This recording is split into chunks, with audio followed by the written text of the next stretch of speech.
The words hit like a gut punch in the dim glow of the family kitchen, where the air still smelled of overcooked roast and stale coffee. My mother's voice, usually soft and placating, cracked with finality. "Your sister's family comes first. You're always last." My father nodded, his calloused hands folded on the scarred oak table, avoiding my eyes. I stood there, frozen, the rejection searing through me like acid. "Good to know," I muttered, my voice a hollow echo, before turning and slamming the door behind me. The winter wind howled outside, whipping snow against the windows like accusatory whispers, but inside my chest, a storm raged, raw, unfiltered fury twisting with a sharp stab of heartbreak. I drove home that night through blinding flurries, the wipers screeching against the windshield, mirroring the chaos in my mind. How had it come to this? Emily, my older sister, had always been the golden child, the one with the perfect husband, the adorable kids, the life that screamed success. Me.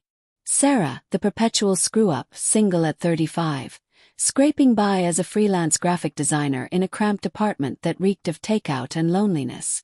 But this, denying me the inheritance our grandparents left, funneling it all to Emily because she needs it more for the kids. It wasn't just money. It was decades of slights, of being the afterthought, the backup plan. Resentment bubbled up, hot and bitter, as I gripped the steering wheel until my knuckles whitened.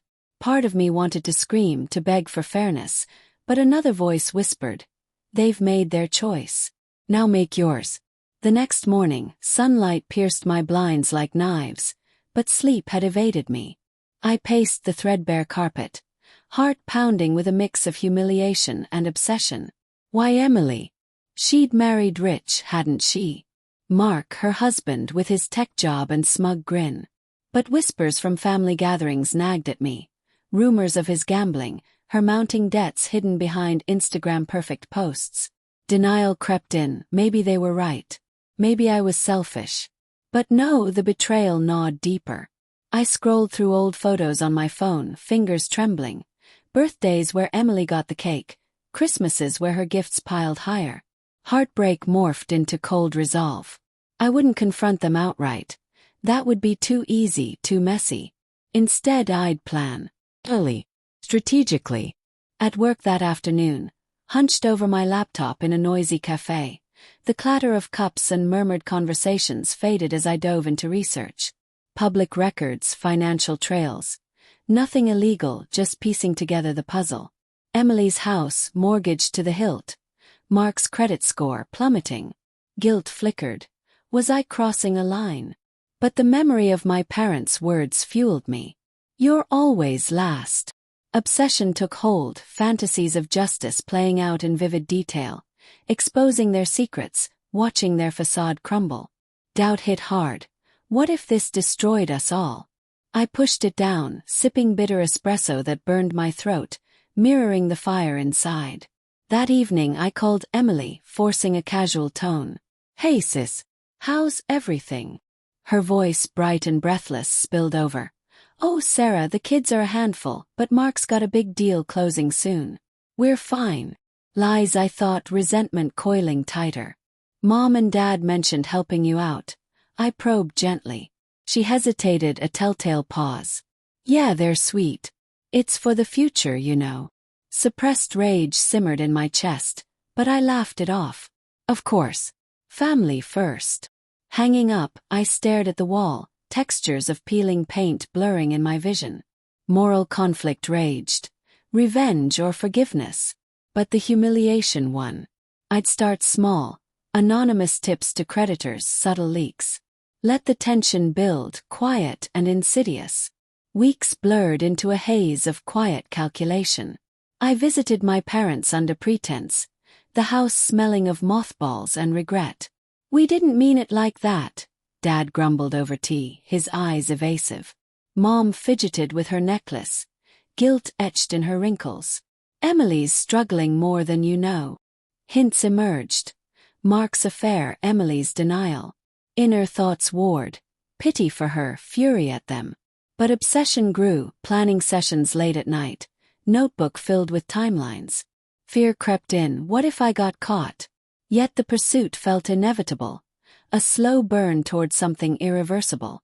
The first crack appeared subtly, like a whisper in the wind. I'd sent an anonymous email to Mark's boss, attaching screenshots of his gambling app history. Harmless public data, twisted just enough to raise eyebrows.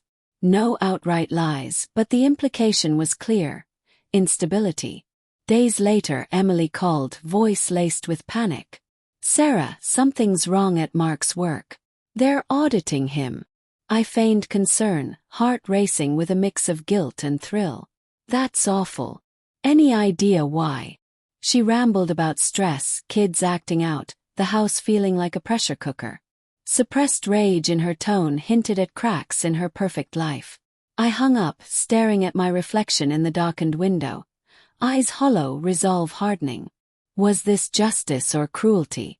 Doubt gnawed, but resentment pushed forward. Pacing intensified, my apartment a cocoon of shadows and glowing screens. Sensory details assaulted me. The hum of the fridge, the metallic tang of fierce sweat on my skin. Inner conflict peaked. Fantasies of reconciliation clashed with visions of their downfall.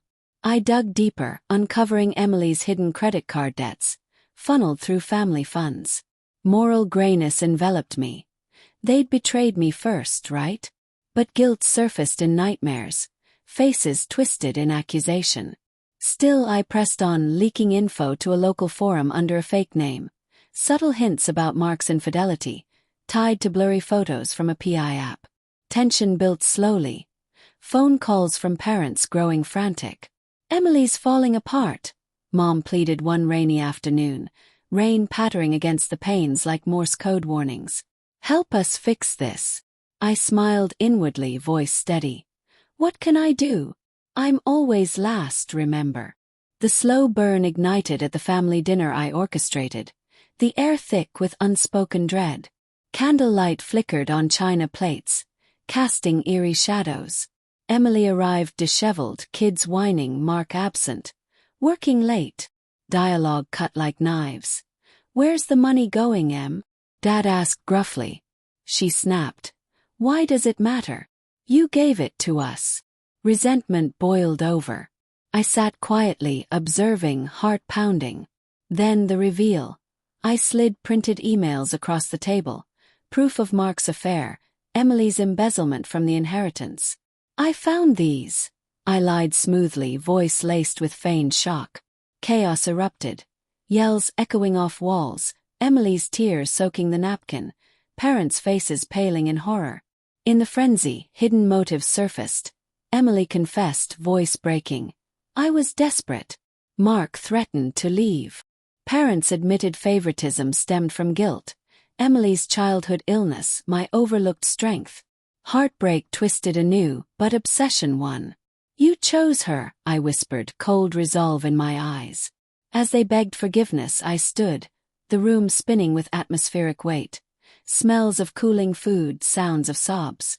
Fear hit. Had I gone too far?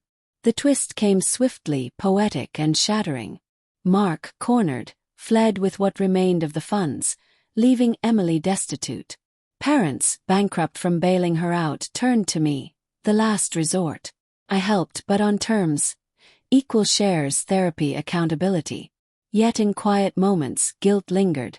My revenge had fractured us, but rebuilt on truth. Walking away that night, snow crunching underfoot, I felt a hollow victory. Obsession faded, replaced by weary peace. Was it justice? Or just another betrayal, self-inflicted? The wind whispered uncertainties, but I kept walking, the storm finally breaking.